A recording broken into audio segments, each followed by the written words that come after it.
Thanks for joining us today. It's certainly been a busy week. Huge consultation on local government reorganisation and devolution at the start of the week, settlement yesterday, and then a huge consultation on the funding reforms for next year as well. So a huge week, really, one we've not really been used to of this type for quite a while. So a lot to think about. Focus today is mostly on the settlement itself, and then a little bit towards the end of the session where we'll look forward to those funding reforms next year. But really, it's more about looking at the provisional settlement. What was in it? What did it mean? What do we need to know about? Then Dan will look at, we'll analyse the settlement, what the distribution looks like, winners, losers, outliers, all that kind of thing. So that's where we'll get to, and then I'll finish off looking at the funding reform consultation in not too much detail. I'll have a consultation paper on that on Monday. So a briefing note out of that on Monday, and then we'll look at that in a lot more detail next year. So we don't want to get too much ahead of ourselves.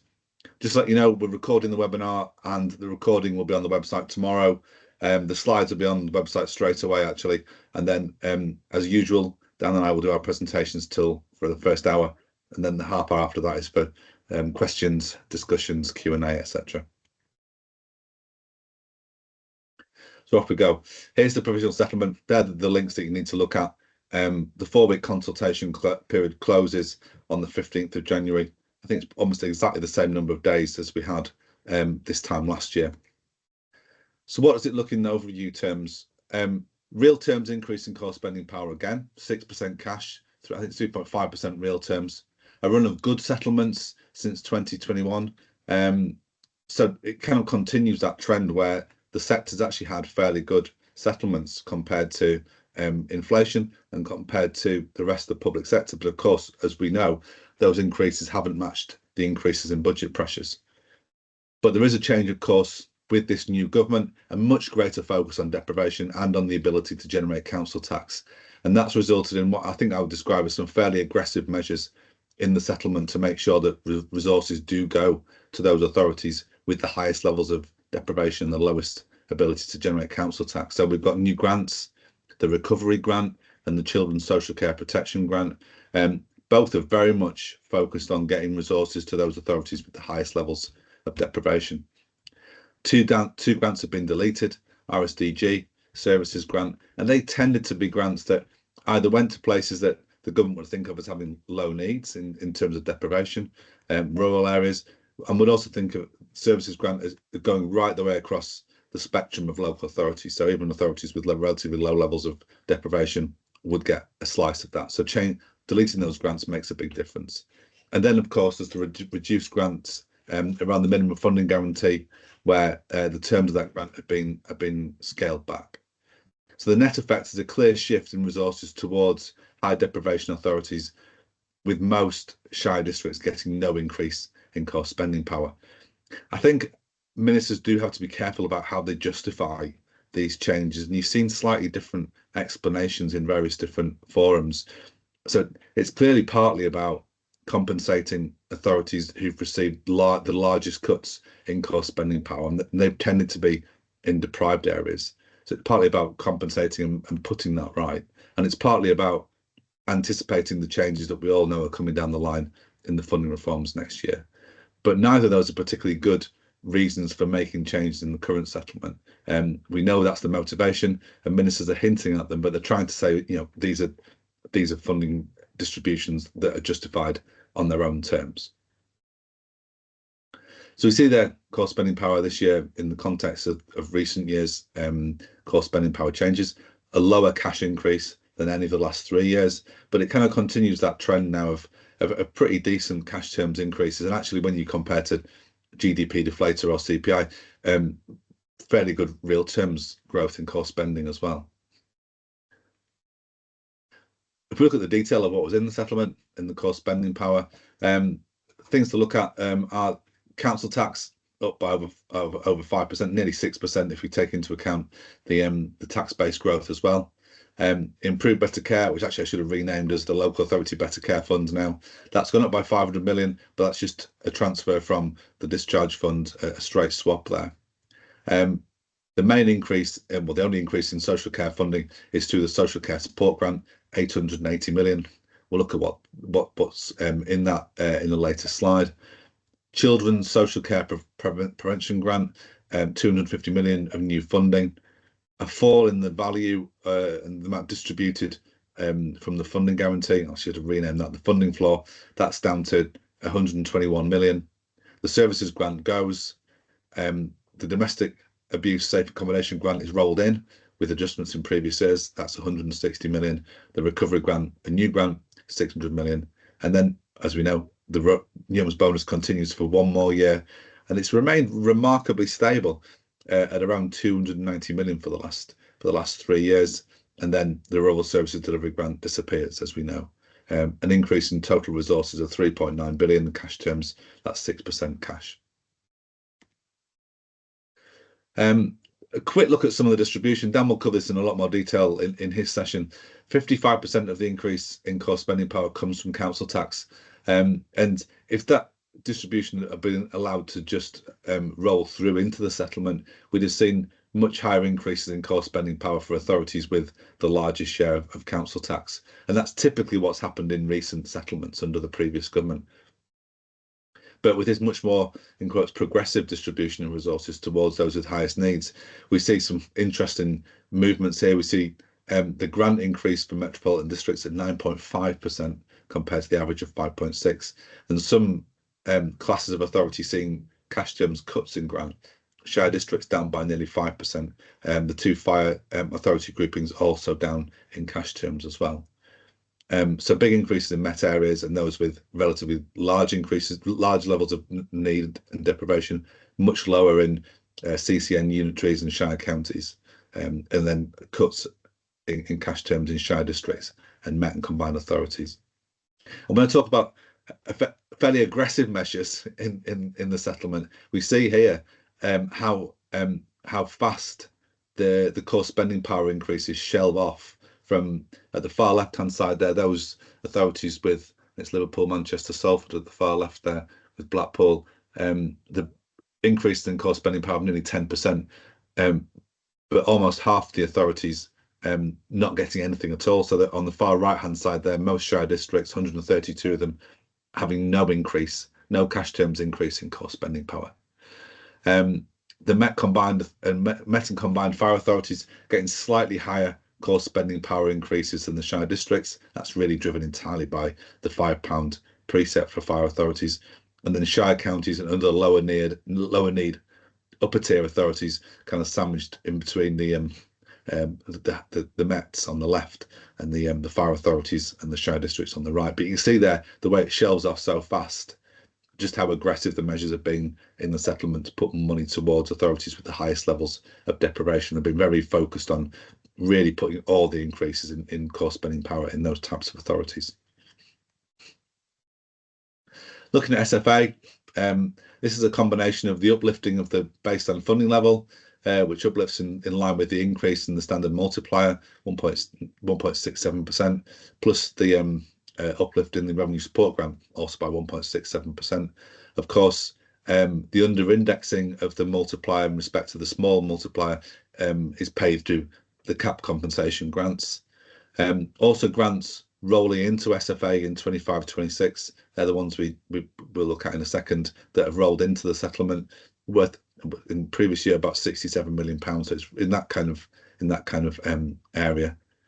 The same approach will be taken to uprating, top-ups and tariffs as took place in 24-25. That was the first year in which we had the split multipliers, the small multiplier being frozen, the standard multiplier being indexed, and we'll work through those adjustments within the MTFP model by tomorrow for you. So you'll see how they flow through our model, but it's the same approach as we had in 24-25.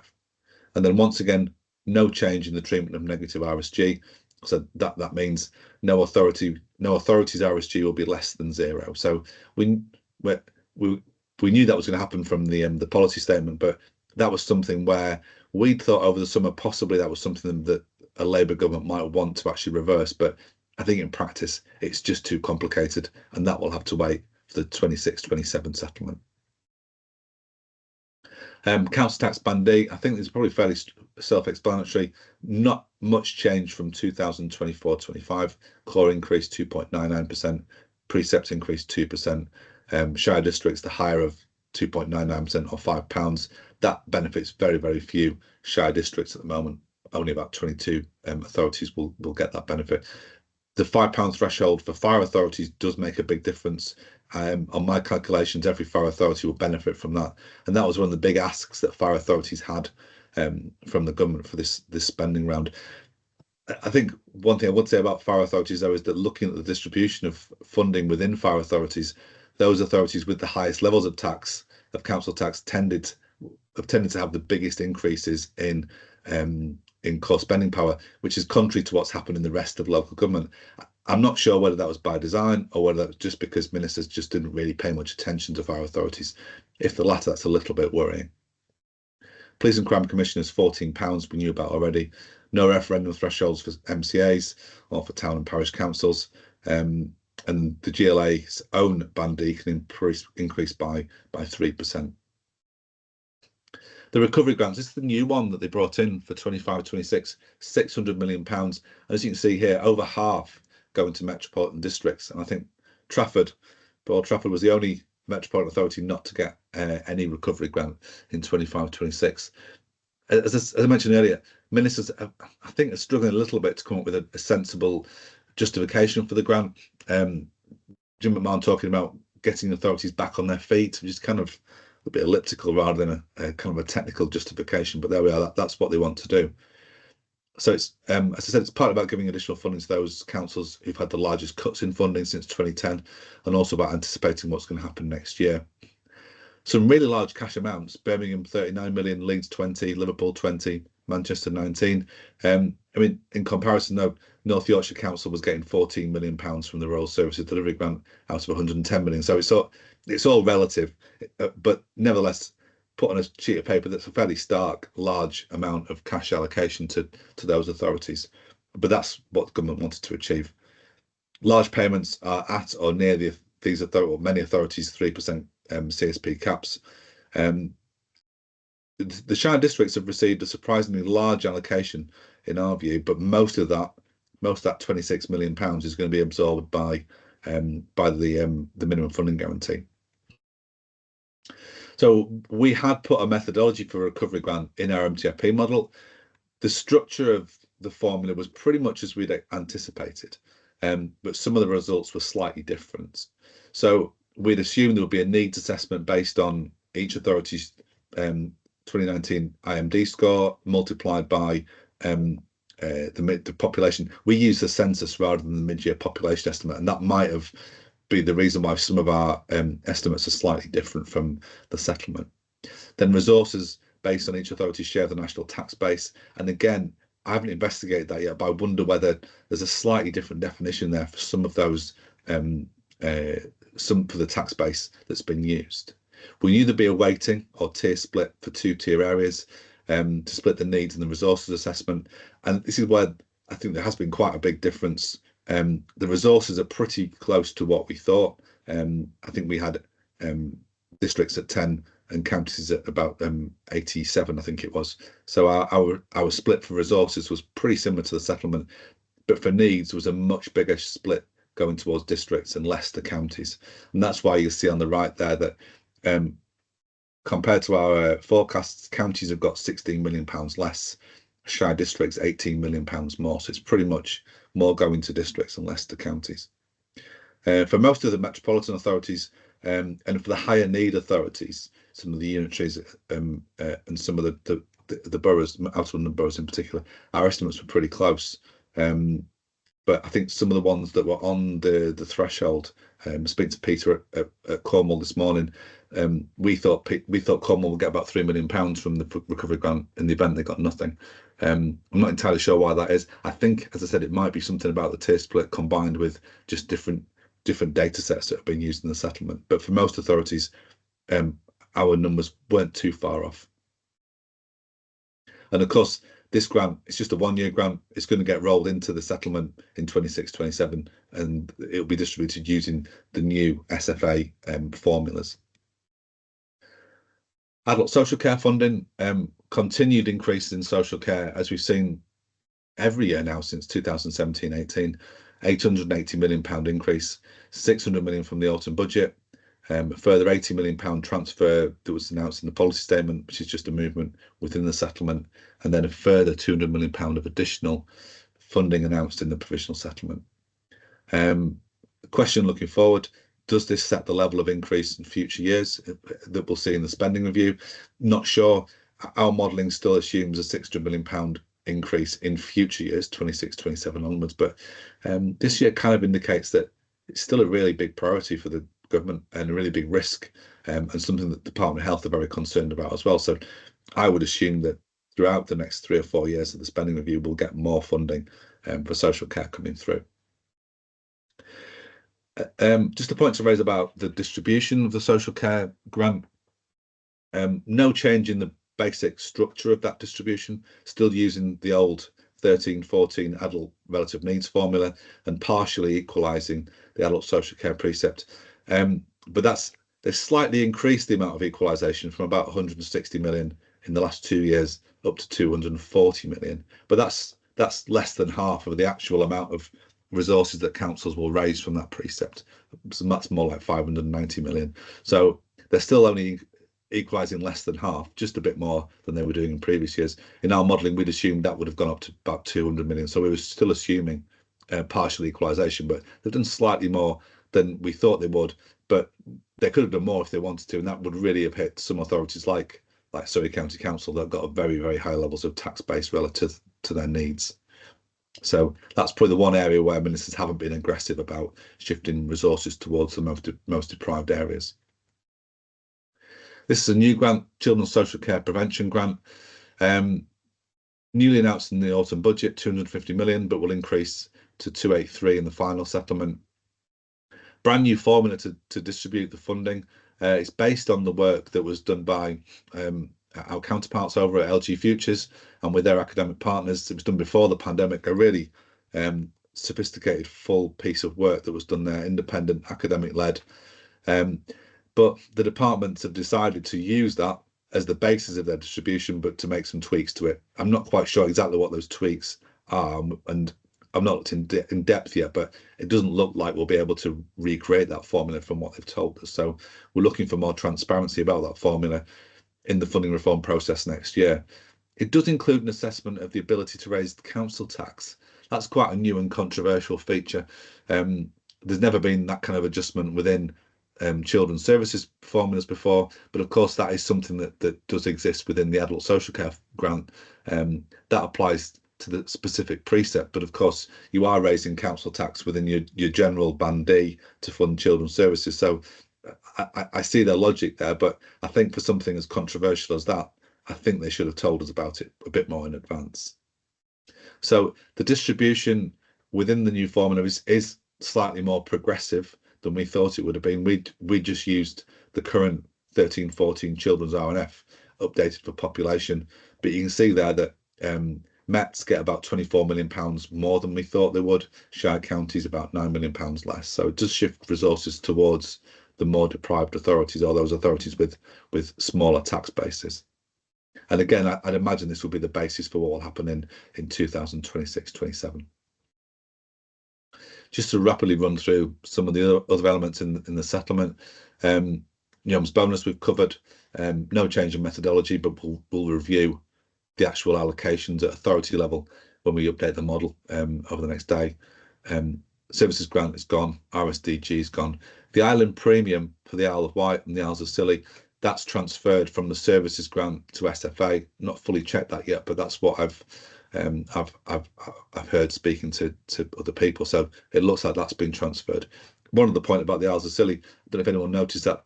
I'm not sure if Russell's on the call today. They only got £130 from the Children's Social Care Prevention Grant. So I'm not sure the new formula's working for all parts of the country. That's one to challenge. MFG, now called the funding floor, threshold reduces from 4 to 0%, and now includes the band D uplift. So it's much less generous than it was. Puts 132 share authorities on the funding floor, which means no change in core spending power, even with the full increase in band D. And of course, it reduces the cost from 267 to 121 million.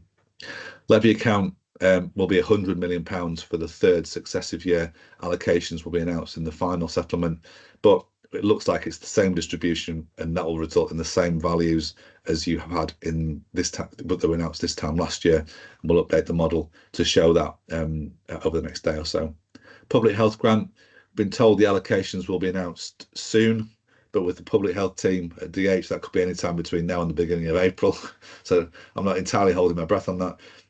We've assumed cash flat just because the budget numbers for non-NHS Department of Health were pretty poor, but that could potentially be indexed when the actual numbers come out later on. EPR not mentioned in the settlement at all. Outside the settlement, individual authorities have been informed of their individual allocations. I've asked DEFRA, but they've said they won't publish the formula or the national distribution of funding. They don't want councils comparing their allocations with one another, which I'm not sure is a great explanation for why they won't share more with us. It's not good transparency. If you want to share information about allocations, let me know, and I'll set up a Google Forms survey so you can share information on that basis. But I don't know whether authorities would be concerned about secret, just sharing data on that basis. But if you want to, I'll set it up. Rolled in grants, I think fairly self-explanatory, but that's explain why your RSG will have gone up by more than the indexation amount. And then finally, employers' national insurance contributions. I think in the end, this is kind of the thing that's probably causing most concern to authorities, because it's clearly not funding the full cost of your employers' national insurance contributions. I don't think it's really funding most people's direct costs, never mind the indirect costs as well. So the Treasury has made an assessment about the total impact of direct national insurance contribution costs across the whole public sector, allocated that amount on that basis to local government, to the sector as a whole. So it's just there to cover the directly employed staff across the public sector. So £515 million is less than the LGA's assessment of direct costs, which is 637. And on that basis, it's not that far off. It's less than, but it's not too far away. But of course, you've got another £1.1 billion, according to the LGA, of further indirect costs as well. So then MHCLG will use a different basis for distributing the funding to local authorities. They will use the net current expenditure for 23-24. So the original allocation is based on an assessment of direct costs, the distribution to authorities based on your share of expenditure.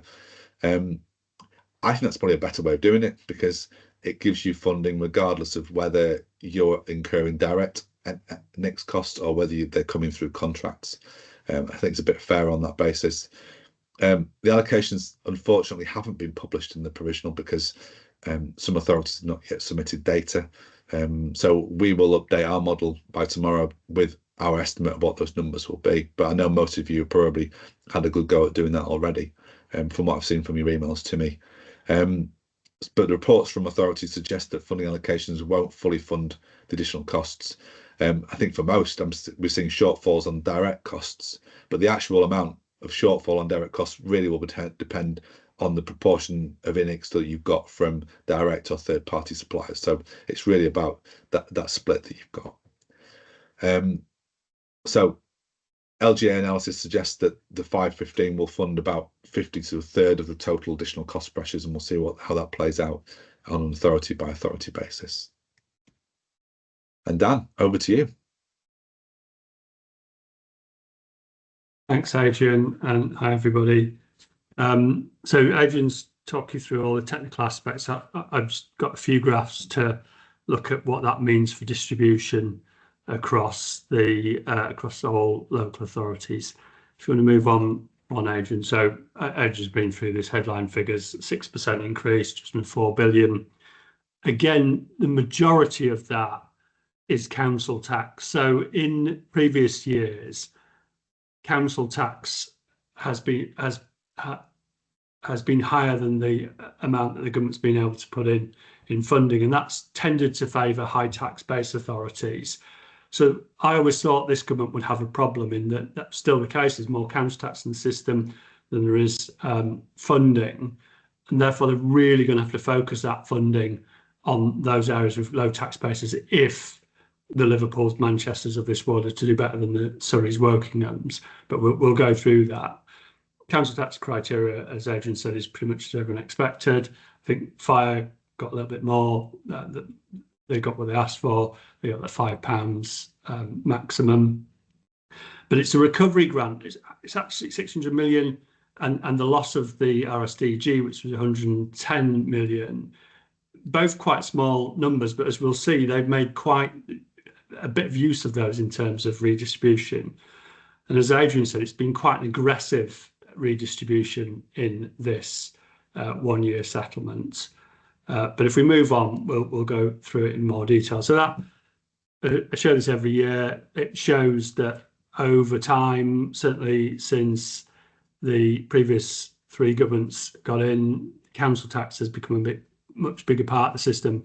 But more lately, as Adrian showed, social care grants have also become quite a significant part of the system and have increased in each of the last few years, meaning that actually core spending power has increased by more than inflation, but not at the rate of demand pressures, arguably.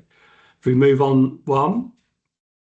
So this is where it starts to get interesting when you start to look at the changes in core spending power by authority type. So what I've got there is all the authority types which receive funding from the provisional settlements, and looking at what their CSB change was in 25-26 when compared with 24-25. And as Adrian pointed out, the Mets quite a way higher than the 6% overall average, which is what's shown by the line. Unitaries, which is a real mixed bag. Within there, you've got unitaries that are a little bit more like Mets, tend to be urban areas, high deprivation, but you've also got some very rural unitaries, so they tend to sort of be in the middle somewhat, and there's quite a big variety between those unitaries. Counties just below the average, London a little bit below the average as well, and then as Adrian pointed out, both fire and districts doing pretty woefully. In fact, the majority, 80% of districts, have had no spending power increase whatsoever, and it's the funding floor that's brought them back to a nil increase, so no increase, no decrease. If we move on to one, we'll look at the components there. And first of all, looking at council tax. So I split that previous graph into council tax and what I'm calling government funded spending power, i.e. everything that isn't council tax. And council tax increases are fairly sort of standard across the types of authorities. Fire is higher because fire has got the £5, which means that their percentage increases are a little bit higher. Districts is lower because they, for the same reasons, their £5 limit is usually below now the 3% that they can put on maximum. Upper tiers can put on 5%. But what is interesting this year, and I saw this when I looked at the CTB data, and it's the first time in a long time, in actual fact, most northern regions, northwest, northeast, Yorkshire and Humberside, have grown a lot more quickly in terms of tax base in 25-26 than has the southeast, London, and the other southern regions.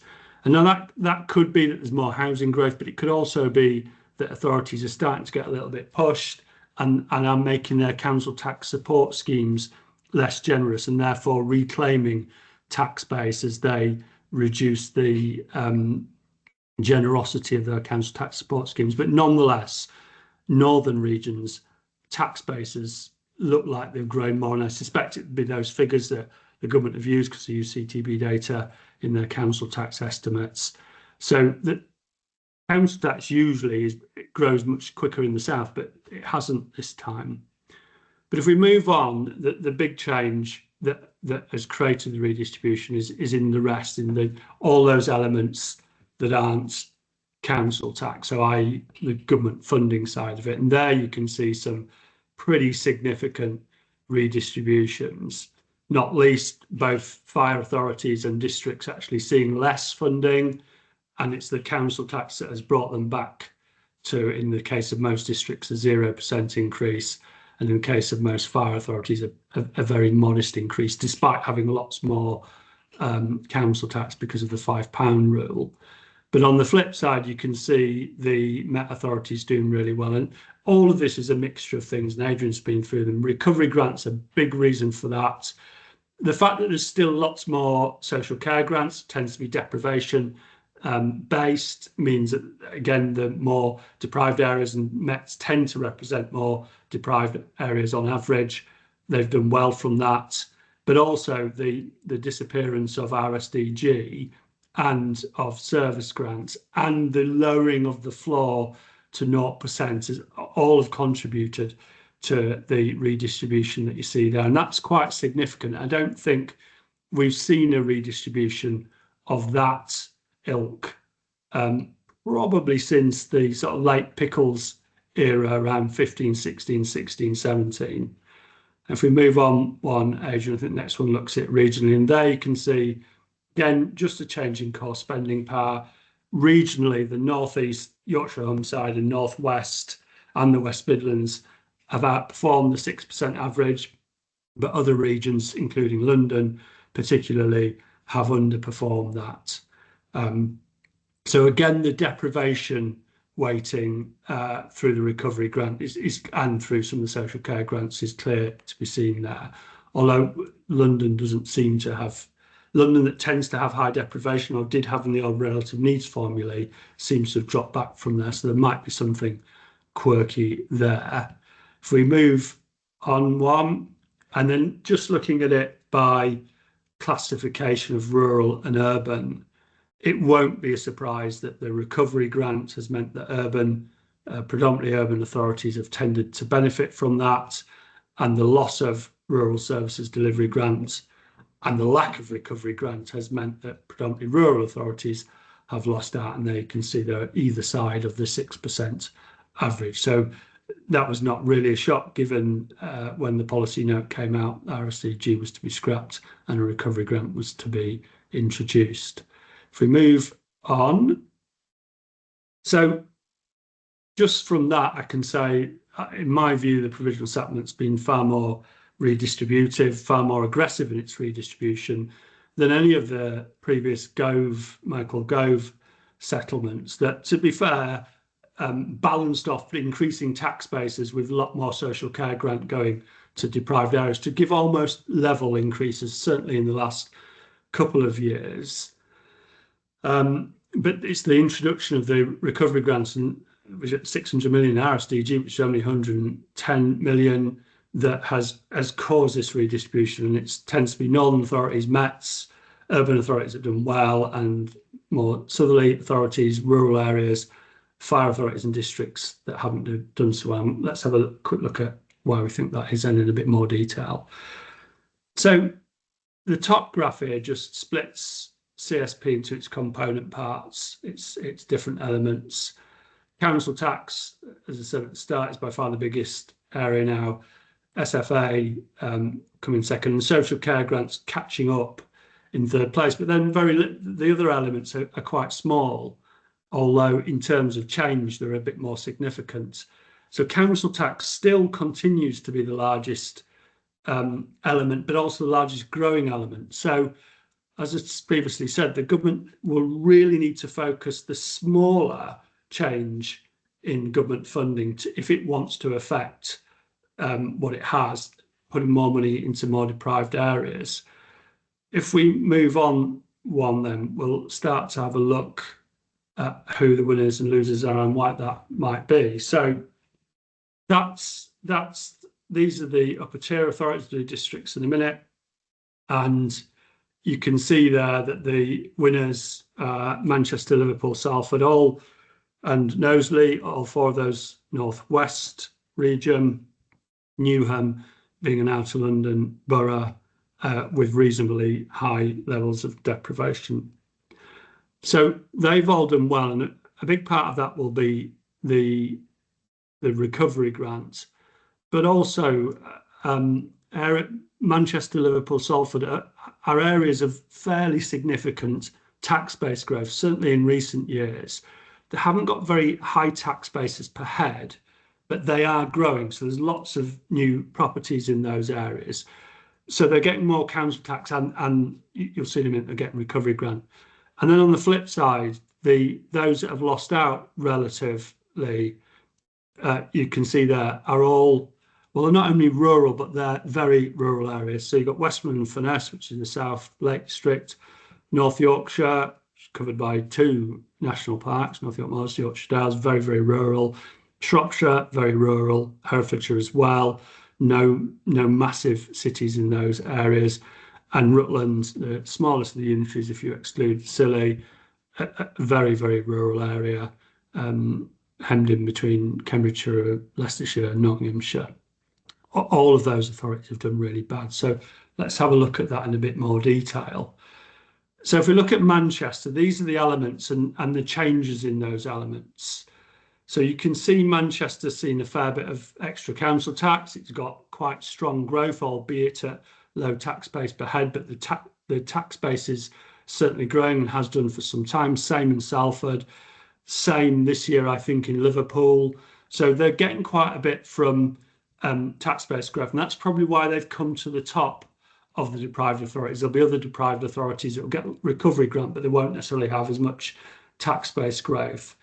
They continue to do well by the fact that there's more social care grants in the system. Social care grants tend to have a deprivation measure to them, so they've done well there. And they've done really well out of the recovery grant. So it's only 600 million. It barely registers, it's less than 1% of the whole core spending power, but actually it's heavily targeted to some areas. And then if you look on the flip side, you see Rutland, which has the lowest increase in core spending power. I don't know if Kirsty's here today. Apologies if you are, Kirsty, to put you through this again. But the council tax at Rutland is still fairly buoyant. It's fairly strong. And under the old system, under the Pickle system, Rutland strong council tax has meant that it would have grown. Its low needs meant that it didn't have as much grants have taken from it. It's still got that high council tax increase, but it also received a lot of rural services delivery grants. Doesn't receive a lot in social care, gets no recovery grant. So the loss of rural services delivery grant has plummeted it down in terms of government funding spending power. It's actually one of only a small number of upper tier authorities that have lost government funding, but their council tax has allowed them brought them back above the 0% line.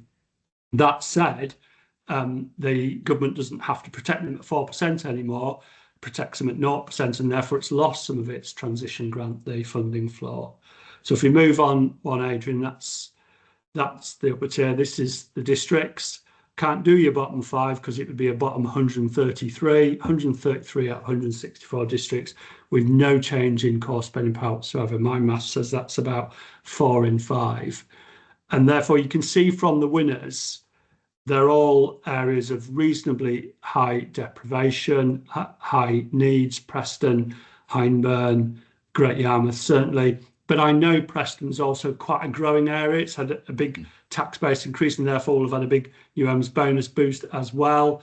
Torridge is an interesting one. I used to work, I was a 151 at Torridge for a couple of years.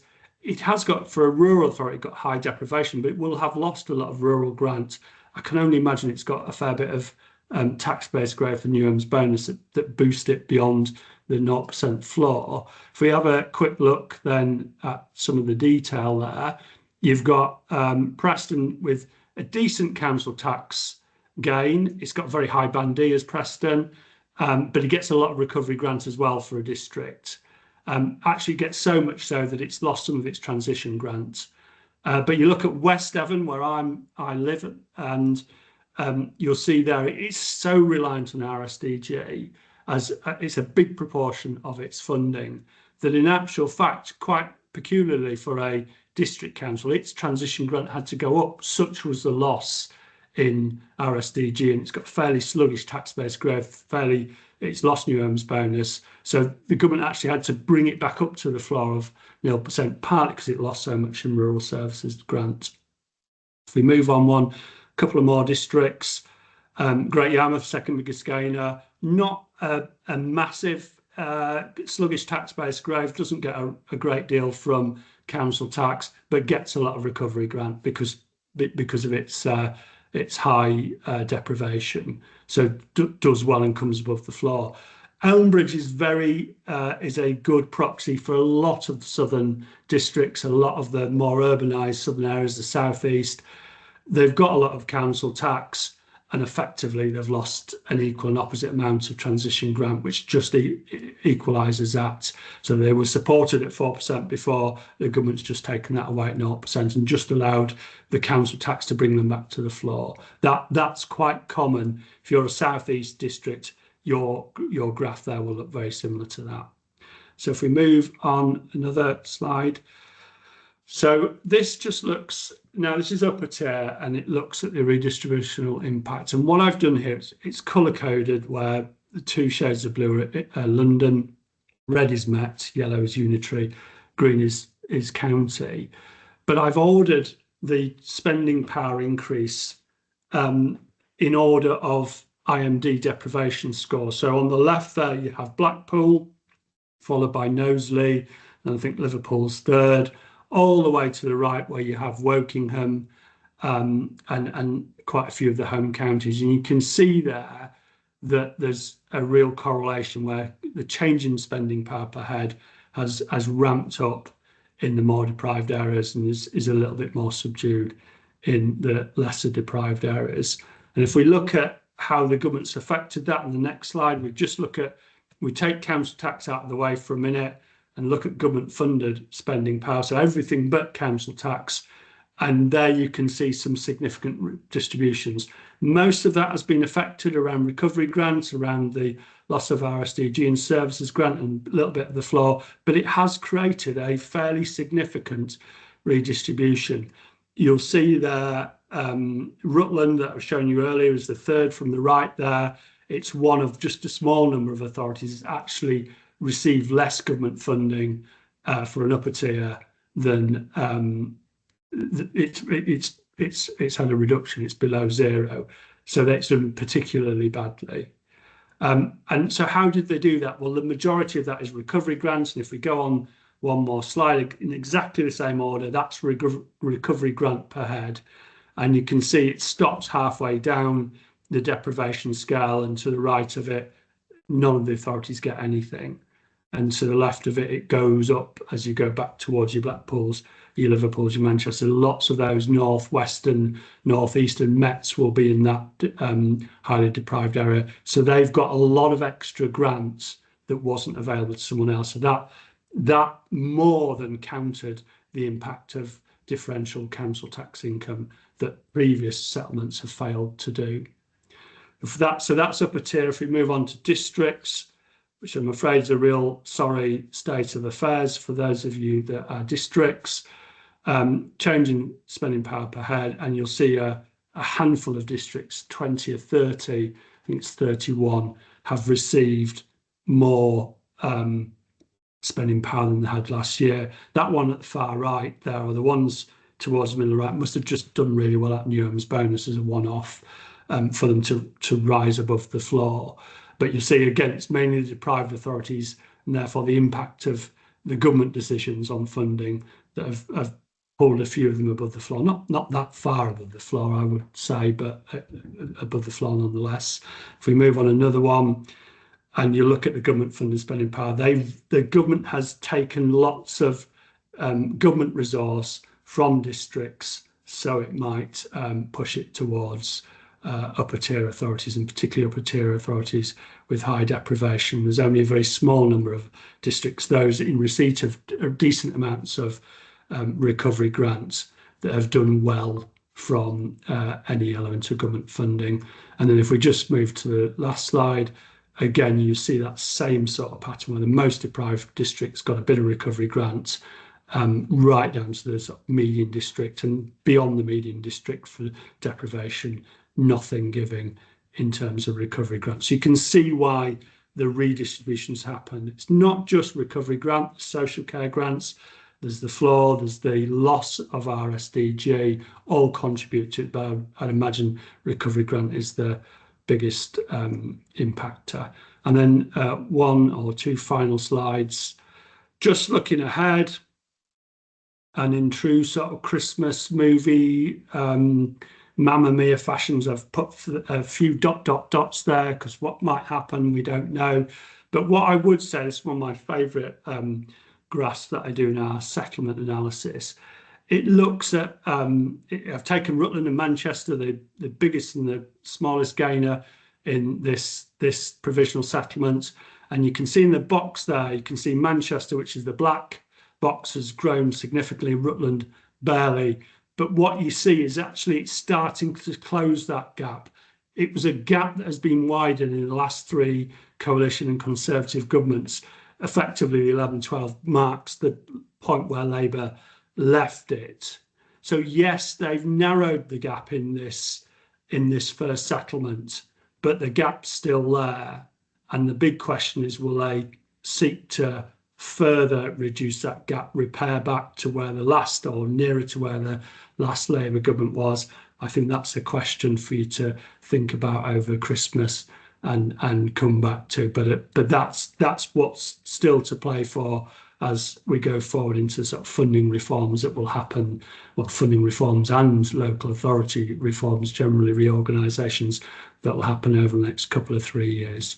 And with that, I think I've just got one more slide. Wishes you a happy Christmas and Price. If you're not tired of getting lots and lots of graphs thrown at you, well, we'll throw even more at you at a seminar that we're doing in January, which you're very welcome to join. And with that, I'll pass back to you, Adrian. Thank you. That's brilliant. Thanks very much, Dan. That was absolutely fantastic. Seeing what's actually gone on underneath the bonnet within the settlement. Just to finish off now, we'll look at the funding reforms and the consultation paper that was launched yesterday. It's a really interesting consultation paper. I've not had much chance to look at it yet, and we will get a briefing note out on it on Monday. So it'll be something before Christmas, and then we'll really start digging into what's going on there in the new year and updating all our modelling as we need to do. What's interesting is that it uses the same principles as the previous government and makes quite a lot of play about the fact that it is just continuing what the previous government did and what it did in that last consultation in December 2018. And saying things like the previous government recognised that the existing system is unfair. But obviously it's looking to move on from that to some degree as well. So it's looking to retest a lot of that evidence. A lot of it's 6 years old. There's been a lot of change since then through COVID, etc. So there's a justification for making changes, but the government want to, as far as possible, show that they're just continuing what the previous government had done. The scope will certainly include settlement funding assessment, the business rate retention system, the reset, New Homes bonus. We assume it'll be extended to specific grants, social care grants, and public health grants as well, but it's not explicit on that, so we don't know that for certain yet, and that'll make a big difference about whether the review does encompass those grants as well. I assume it must do, but we need to know that for certain. There's also a question about how far they will go to incorporate the new strategic authorities, the MCAs, and all as that's expanded across England into the settlement, especially where those MCAs or strategic authorities receive some settlement funding. My initial view is that this consultation rather is comprehensive. It really does cover a lot of the ground. It doesn't depart much from the previous government's approach, but it doesn't really give much away yet. So it's still very early days. It's still quite open about, or it's presenting the fact that it's still quite open about a lot of these principles. The consultation itself ends on the 12th of February, so we've got 8 weeks to respond to it. There's very definitely going to be a baseline reset for business rates in 26-27, and I think further regular resets after that, whether that's whatever period that is, 3, 4, 5 years, and whether they're full or partial resets, we don't know, but that's definitely this government's intention. There's no further detail on the mechanics of how the reset will be implemented. Is it a spot or an EBRA reset? Which financial year do they use for the reset? We don't know that sort of stuff yet, but what we do know is they're going to do it. Business rate income that's released as a result of the reset will be allocated based on the updated assessment. So that's really good news, particularly for all authorities really, but particularly those with a high level of needs. You recall in our model, we have assumed already that the reset income is redistributed back around the system. We always call that high risk, a high risk assessment, a high risk estimate, but that's really good news if that's what they are going to do, because that makes a big difference to many authorities' funding forecasts. There's some intention to incorporate these strategic authorities into the business rate retention scheme in some way, especially where there are enhanced arrangements, which I think is shorthand for the 100% business rate pools that are already in place in DEVO areas. I think it's only the West of England Combined Authority that's actually got a formal tier split within their pilot, and I wonder whether that's what they're going to try and do as part of the review of funding of business rates. They're going to consult on the reset early next year, so that they're definitely keen. And I know they're being pushed to do a lot of this work here, particularly from SAGOMA and from metropolitan authorities, although there are quite a lot of metropolitan councils that do very well out of business rates. So it's not easy to work out who gains and loses from a business rate baseline reset. The reset will also need to incorporate the changes to the multiplier that were announced in the autumn budget. So that is, there'll be 4 different multipliers, the small and standard, and those multipliers split between normal businesses and the retail, hospitality and leisure businesses too. So there'll be more complexity around the multiplier, but they will also want to make the system simpler, I think, by removing the Section 31 grants, the cap compensation funding, and just having that encompassed within the new baseline reset. Enterprise zones, investment zones, fairport zones will all be exempt from the reset as was intended. I'm not sure about the renewals. I assume that's outside the reset as well, but I didn't see anything mentioned in the consultation paper about that. And the impact of the reset is likely to be included in the transitional arrangements. That's really good news for any authority that's got a lot of business rates, particularly for district councils. We didn't know whether that was the case. We've always modelled it on the basis that the reset will be included as part of the transitional arrangements, but that was never sure. That was never certain. We just thought that the disruption from the reset is so great that it would need to be included. But that's quite comforting news for lots of authorities. Then the needs assessment. This clearly is something where ministers will want to move resources towards more deprived areas, but they're being very careful to say that they're building on the work that was done by the previous government. And in fact, a lot of the work has been done and the building blocks, I think, are largely in place.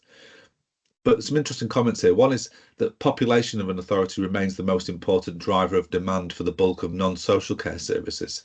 So as you might recall, there was this thing called the foundation formula, where the previous government was proposing distributing funding based on population plus area cost adjustment and maybe a little bit of deprivation. Interesting, this government's restating that. And if Stuart Hoggan was on the call, he would say quite right, that's the analysis they did confirm that population is the biggest driver. But the consultation paper also then talks about exercising judgment in determining the drivers of demand, and that there's a strong argument that local authorities with high levels of deprivation see more demand for their services. So it's kind of laying the ground for ministers having a judgment-based allocation there for deprivation within, if it's a foundation formula or whatever it's ultimately called. The consultation is fairly clear that it will want separate formulas for adults, children's, probably high-risk maintenance and for fire and rescue, but it's not sure about whether it would have separate formulas for capital financing, flood defence, concessionary fares, home to school transport. Now, for any authority that has high shares of any of those things, capital financing, concessionary fares, home to school transport, any of those things, you will want a separate formula. You will want that dealt with properly and separately. And there'll be some big tussles, I think, about whether those funding streams are distributed based on population or whether they've got more needs-based formulas to distribute them. Interestingly, fixed costs will be ditched. It's not a lot of money for many authorities. It's quite a lot for district councils, but for most councils, it doesn't mean very much. But it's very interesting that they're talking about larger unitary authorities being more efficient, but then saying, actually, we don't need to fund the additional costs that are implied there in smaller authorities. That fixed cost adjustment is going to go, I'm pretty sure of that, but it's just that consistency between different policy areas that I think is challenged there. Talks as well about costs in urban and rural areas, and there's a very strong suggestion that these costs, density, sparsity, will be covered within the newly revamped area cost adjustment. That was always the intention of the previous government, but I think very urban areas and very rural areas will still want to keep pushing for more specific funding for those types of needs, and ideally some kind of judgment-based funding. But I think that's going to be quite difficult to actually land in this new funding formula. Council tax equalisation is something that we've seen in the past in our modelling as being probably the biggest factor in redistributing funding across the country. There's some interesting comments within the consultation about council tax bills being higher in more deprived places. I've not checked that, and I don't know what the evidence is for that. Maybe we'll have a look at that. It wasn't something that I thought was necessarily the case, but we'll see. But what is definitely true is that there's a growing reliance on council tax income and on business rates growth, and that has disadvantaged more deprived places more than more affluent places, if you will. So we do see the need for resetting council tax assumptions and resetting business rates baselines to adjust for that. It's good, and as we would have expected them to use notional rather than actual council tax to equalise within the new formula, and that's very clearly what they want to do. So using tax base and an assumed level of council tax rather than actual council tax levels. That's how these formulas have always been reset in the past, and that's what we were very confident would happen in the future. But the actual tax base and tax levels that are used are really, really going to be crucial.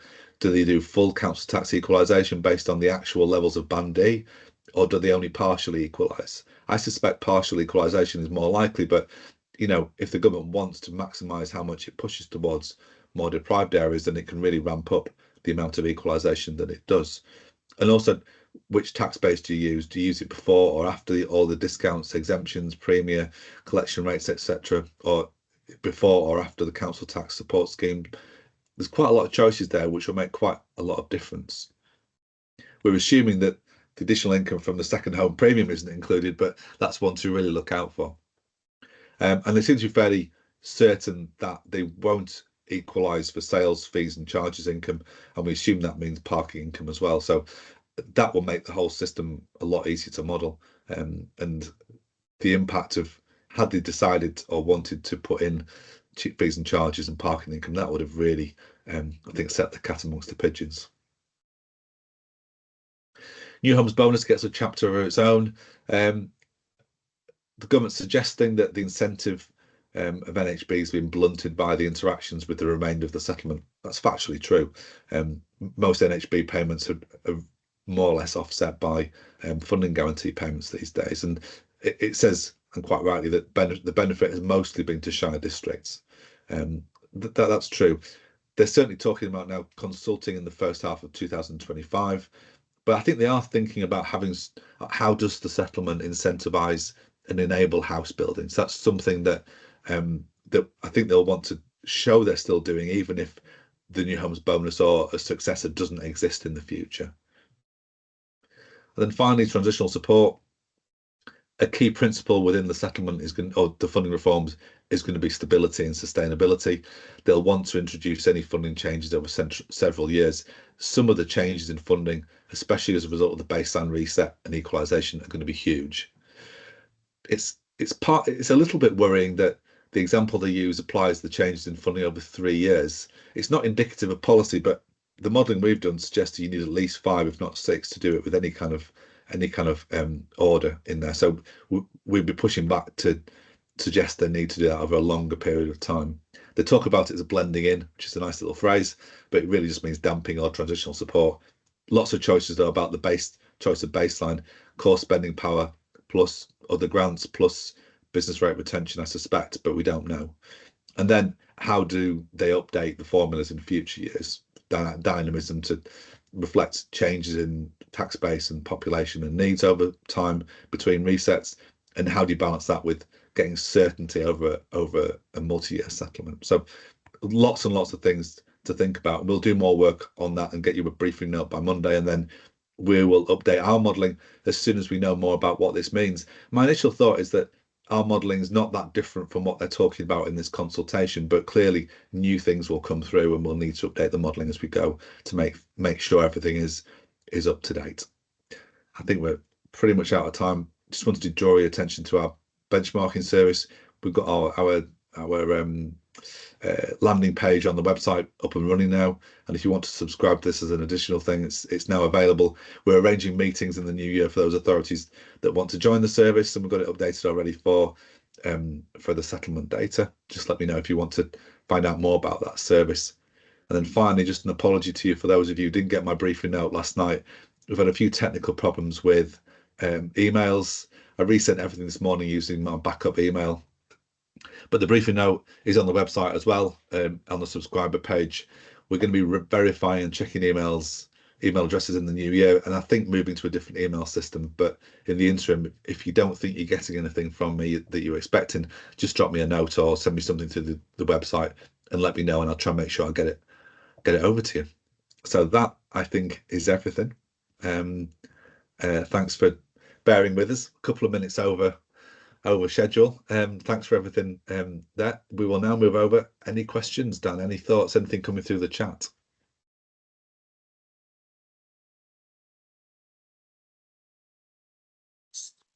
Quite a bit of technical stuff in the chat, Adrian. You got David there. Dan, I'm quite happy to go if. Go for it, David. Go, David. Yeah. Oh, sorry, Adrian. Thank you for that.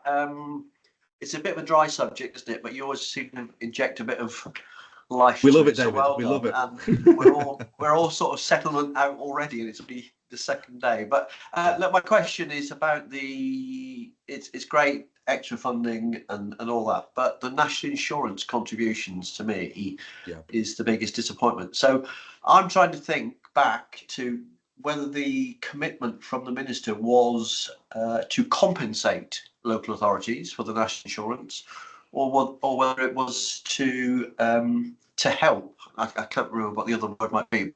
There's a difference between compensating, which to me is for every pound lost you get a pound back, as opposed to contributing, which is what they seem to be doing here. So, you know, for Plymouth, it's a large number, and it's causing me,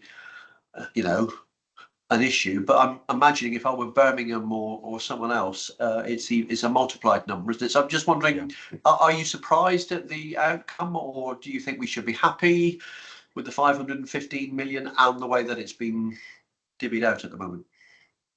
Sorry, it's a bit rambling, but you know what I'm saying, Adrian. I can't recall exactly what the commitment was from the Treasury in the autumn budget. And to be honest with you, David, I think it was always likely to be, we'll work out what we think the figure is and we'll give you an amount, and there will be shortfalls and the rest of it. And I think, as you saw, it was almost about politics, wasn't it? About with places like social care, nursing homes or respite centres going to get funding if they weren't part of the public sector. And it was always likely the Treasury was going to understate it. They're desperate for the revenue. They're always likely to want to put some pressure back on public services. I think it looks a bit low. I mean, I should comment in the text there as well about the LGA said the direct costs in local government was 637 million. So 515 isn't short of that, but I don't know how realistic that 637 was.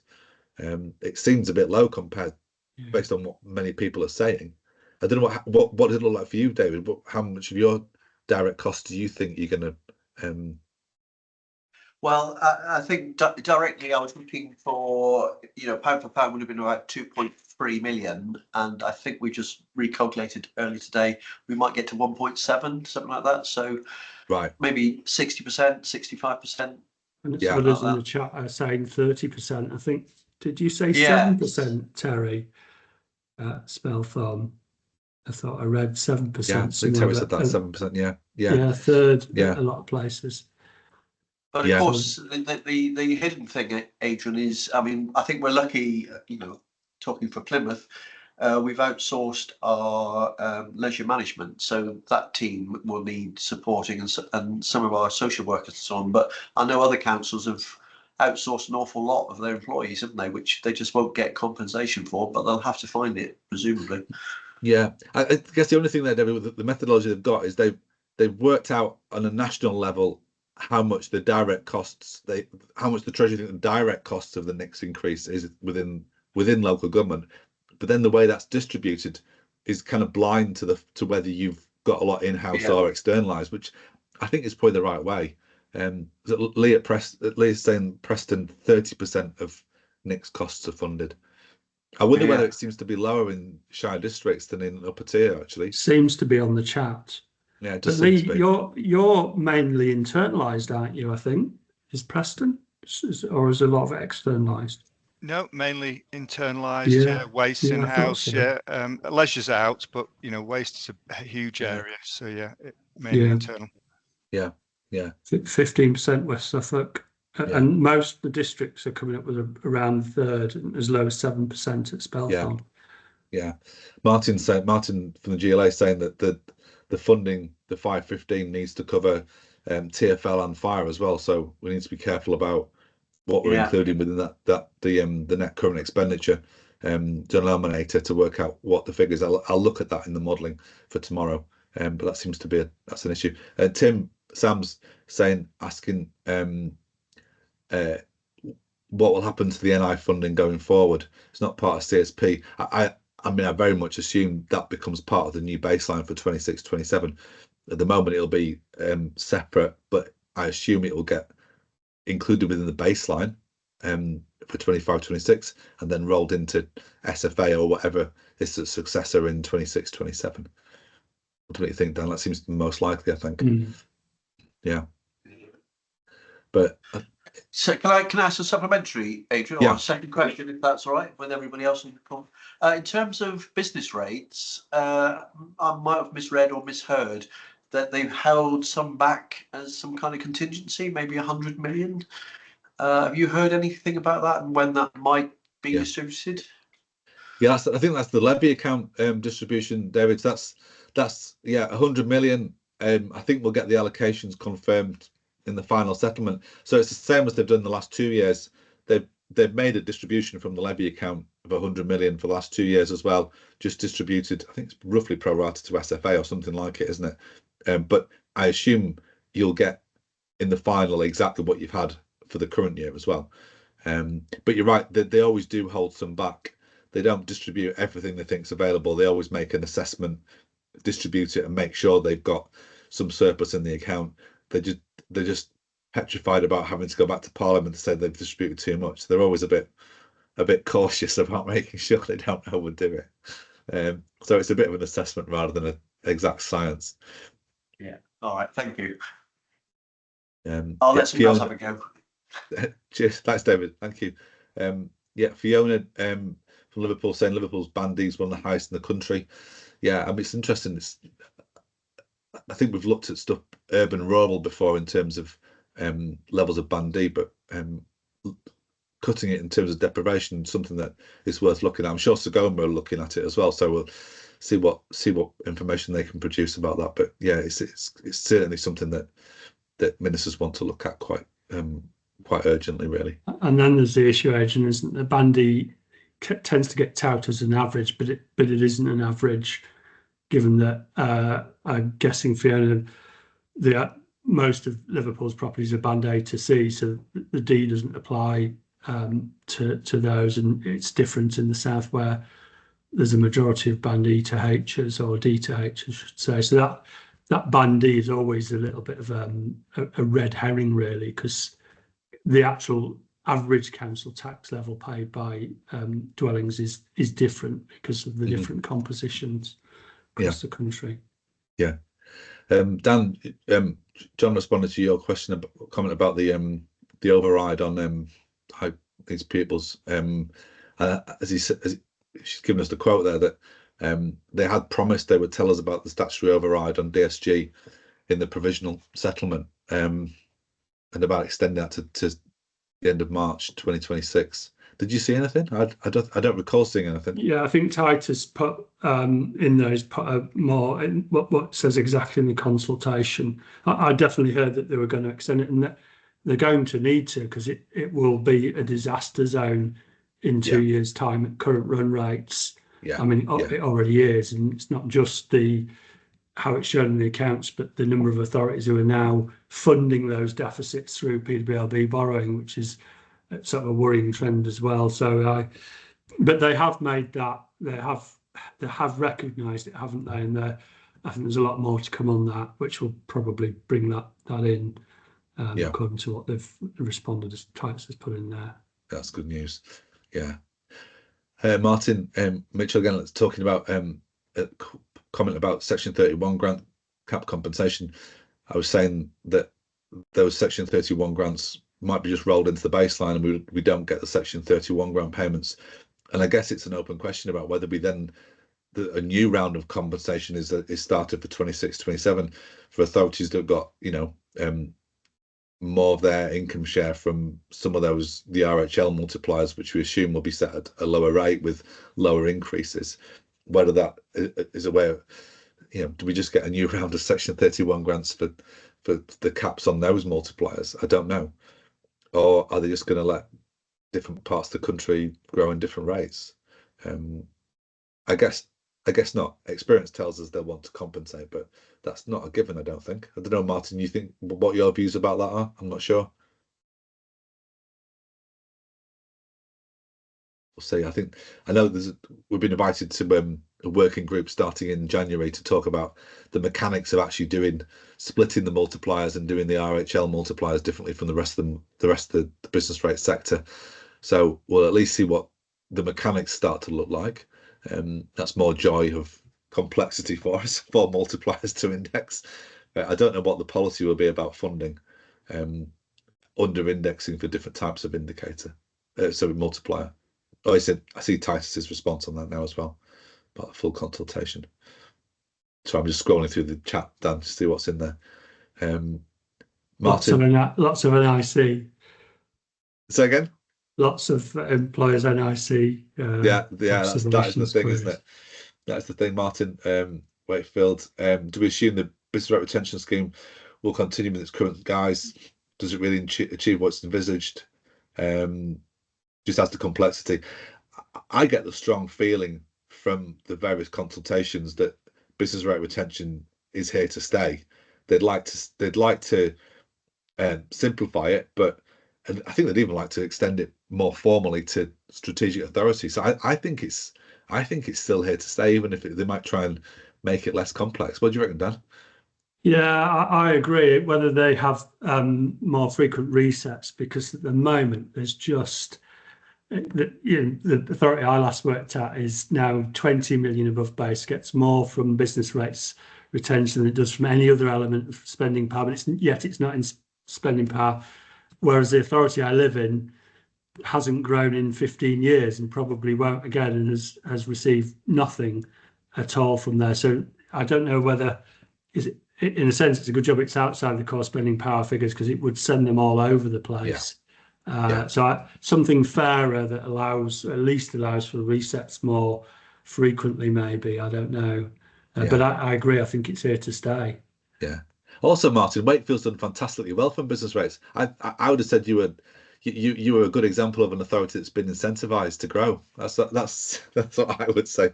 Wakefield's grown really, really quickly. I think it's got the highest growth of any Met authority in the country, or near enough anyway. But I agree. I think you could correlate growth to motorway corridors quite easily. If you're near a motorway corridor or you're near a port, be it airport or seaport, you're usually laughing. If you're not, you're not laughing. Less so. Sam from Manchester, any realistic change they can achieve within a year? What's the capacity to achieve it? I must admit, Sam, I think they're definitely going to go for it. I think it's the priority. I think it's what they're really going to head for. I think they've committed so much to it, and I think they really want to do it. It's going to be really tough. I think Stuart said they need to go on warp speed to get it done, but I think a lot of work was done previously. I think there's enough there to go on. I think managing the impact is actually more difficult than doing the technical side of it. So I think they'll go for it, and I think they'll do it. I agree with you. There'll be a lot of distraction on the reorganisation front. I think they're going to be implemented in 27, 28 and 28, 29. So there'll be a year and 2 years after the funding reforms. But I think they can do it. And I think if there's some things that are tricky to handle, I think they can just drop them. So I think it's stuff like the baseline reset. I think technically it's quite easy to do. Equalisation, council tax equalisation, again, it's quite easy to do it. The need side is more technically complicated, and there are more drivers. It's a lot to handle there, but I don't think it's outside their powers to get it done. And I'd be amazed if they don't do it. I'd be really amazed. Which is probably good news for you, Sam. Like Manchester, it's probably a good thing. And they haven't been shy so far. I thought the policy statement and the settlement was more on the radical side, beyond average and more radical for a 1-year settlement. I wasn't sure they'd be able to redistribute as much as they have. If you look at the audit backlog, they've got on and they've made decisions, whether that be right or wrong. They're pretty active, aren't they? And pretty focused at the moment. So I think that would support a view that they might just get on. Yeah. Go for it. Yeah, and I agree with you, Dan. I think it's they've done more in this settlement than I thought they would in terms of moving resources towards higher need authority. So I think I do think they're just going to go for it. Graham Biggs, I was asking about that the consultation refers to 120 cost drivers. I've never seen a list of them, I must admit. I think it refers to 800 separate services, 120 cost drivers. I mean, I don't know what they are, Graham, to be honest. I've never seen a list like that.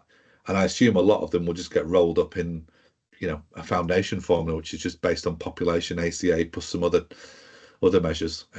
That's my guess. Louise Allison asking about future funding assumptions for NICs. As I said, I think that will just get rolled into SFA in the future. I guess maybe initially on the basis of its current distribution, possibly. I suppose the EPR stuff, I think, will just stay completely outside the settlement, completely outside the funding reforms. And from 26 to 27, you're going to be on your own anyway with an income stream rather than any kind of grant funding or grant guarantee. What do you think, Dan? Yeah. Yeah, I think so. And it'd be interesting, those particularly districts, because you haven't done so well. Is the feeling that the EPR is windfall, or is there a worry that it's got stuff applied to it that will mean more pressure on your waste services? Most people I've spoken to have said, yeah, we think it's a windfall. And I guess if some I've spoken to districts are in the sort of area of £1 million, that makes up for I suppose it would make up, if it is a windfall, for the fact that you've done pretty woefully badly in the settlement. But any views on that from districts? Yeah, it could be a good windfall, couldn't it, Dan? It really could. Yeah, it feels like that. Just frustrating that DEFRA aren't a bit more transparent about the formula and about the whole scheme. It just makes me feel a little bit concerned that we're not getting the full picture about how the money's distributed and what the responsibilities are. We've clearly been told it's largely a windfall, but just a little bit uneasy about that. Philip Redco in Cleveland asking about the social care prevention grant. I've not looked in too much detail at that, but all the census data has been used. I just wonder, Phil, whether it's just that they haven't really checked and used any of the latest census data number. And I think there are problems there with the population estimates coming out of the census as well, and whether that has consequences for using other data from the 21 census, or whether that the original the formula that LG Futures developed before the pandemic was based on the 2011 census, so they've had to continue using that. I don't quite know, actually. Something we need to get a bit more insight into. I just don't know.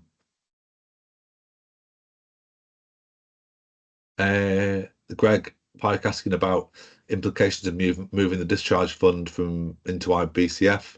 Will there be less NHS input challenge sign off? I guess so. I'm not that close to how you have to get stuff signed off with the NHS on that stuff, but I always assume the IBCF is the grant that has got less control over it from DH. I assume that would be the case. Yeah. Where are we, Dan? Anything else on there? There's a couple at the bottom now. David's gone off to update the leader on the settlement. Yeah. Martin saying the fire sector's forgotten. It's funny you were saying earlier on, Yeah. And you think they just probably don't understand the fire sector. Yeah. And in spite of the £5, which I know is something that's been pushed for, fire sector still just tips above districts in terms of the pecking order for increases. So yeah, nothing particularly great there.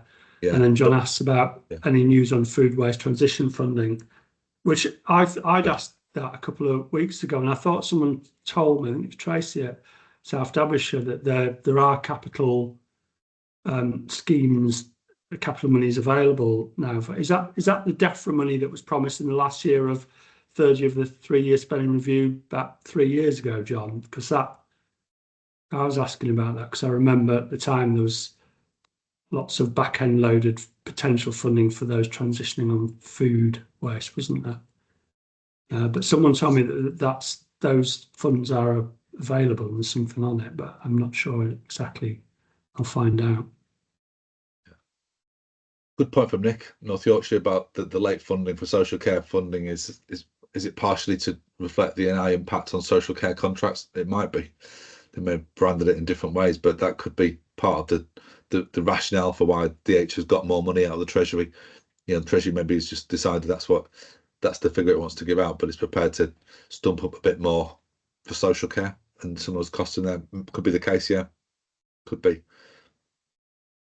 Adrian, one of the things that grabbed me yesterday, I think I'm right in this, I think it was the domestic abuse housing funding. Lots of districts get that, but presumably it's the new funding and it all just gets washed back out through transition grant. So something that's intended to recognise something like that as a specific grant that was previously outside of this mechanism, won't that just get washed away by the funding floor in lots of authorities? I haven't checked that, Dan, but I'd assume that because it's adjusted in the previous year, that that they will adjust for the fact that new funding's come in. Districts who are getting funding floor payments will lose their share of the £30 million increase in that grant, but they'll get the proper adjustment for the roll in of the 130 million, I think it was. Yeah. So that should work properly. John and Lisa talk about the capital funding for food waste. So obviously there's something there, but it's just, God, I mean, DEFRA are very secret squirrel, isn't it? They don't really want to tell you very much up front so you can work out what's going on. There's another question further up from earlier in the session about funding for children's fund, so children's trusts. Oh, sure, which would be outside the authority, wouldn't it? Yeah, I mean, as an authority, you will get any funding that is available is going to come to you, and you can decide whether you share some of that with your outsourced provision, whether it's a trust, a company, or a third-party provider. You know, it's up to you to decide how you distribute that. But I suspect you will have got a share if the children's trust expenditure, which it will, rolls up into net current expenditure, then you will get a share based on that expenditure. Is that right, Dan? That's what I'd assume anyway. I must admit, I thought it'd be like externalized waste services. Under external, it might not, but I don't know. I'm not sure. Yep. Yeah, I'll have a quick look at that. I'll have a quick look at that and see whether or not I'll have a check. But other than that, then I'm going to crack on with doing the updating the model as quickly as I can. Certainly have one out by tomorrow morning. So I'll get it out and let me know what you think about it. If you don't get an email from me, just check the website because it'll be up there at least by lunchtime, I think, tomorrow. So just let me know if you're having trouble getting. But yeah, it'll be there soon. Right, Steph. Okay, great. Thank you, everyone. Have a lovely break. Yeah, have a great Christmas. See you the other side. New Year. Yeah. For a busy year. That's great. Good to see you all again, and we'll see you in the new year. Where next year is going to be a bumper year, so we're looking forward to that. But have a good break before that. Cheers. Thank you all. Cheers. Thanks everyone. Yeah, thanks very much. Thank you. Cheers. Bye now. Bye bye. Thank you.